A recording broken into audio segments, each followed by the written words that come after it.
Welcome to Carolina Training and Consulting's Bank Security Training, Lesson 2 of 2, Non-Physical Security.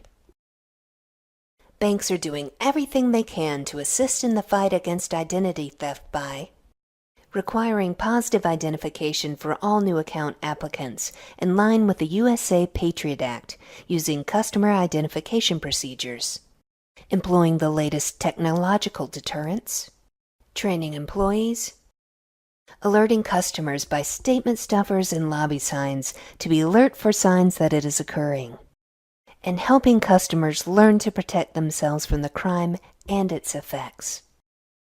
Drag each money order scam type to its definition. When finished, click the Next button. Here is a story from real life, from our own experience involving some art for sale. Several years ago, a teller referred a customer to me who was attempting to deposit 8 different money orders each for $500. The teller suspected fraud. The customer was a local artist who was thrilled to have just sold some of her paintings right before Christmas. She had just shipped the paintings off to the buyer along with a refund because the buyer had overpaid.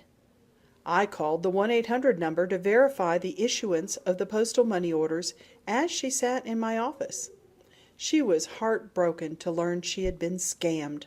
The money orders were counterfeits. In a typical swindle, the online seller is sent counterfeit postal money orders in excess of the cost of the item being bought. The seller is then asked to keep the cost of the purchase and send a cashier's check for the difference, along with the merchandise. The moral to this story: you are in the best position to educate your customers. Although you may be reluctant to ask, "Where did you get these?" That is exactly what you should do. If the customer thinks you're just being nosy, tell him your bank has seen a number of counterfeits lately and you are just trying to protect him.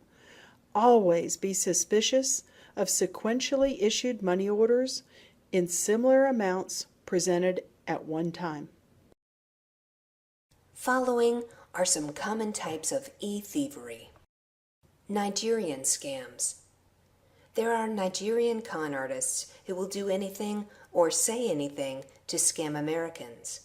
These frauds have been around for many, many years, but they still exist because they are still successful at netting funds for the scammers. Consider this headline from Fox News on April 11, 2012. Law firm suing bank after losing $400,000 to Nigerian scam. How it works. By now, you have seen the all-too-familiar email that states someone has inherited money in Nigeria and needs your help getting it out of the country. All they need is a valid account number to wire it to. And you can get tricked out of lots of money, but the creativity of the Nigerian fraud is not limited to that one ploy. Your takeaway? If it sounds too good to be true, it is. Don't believe it. Even better, encourage your customers not to believe it.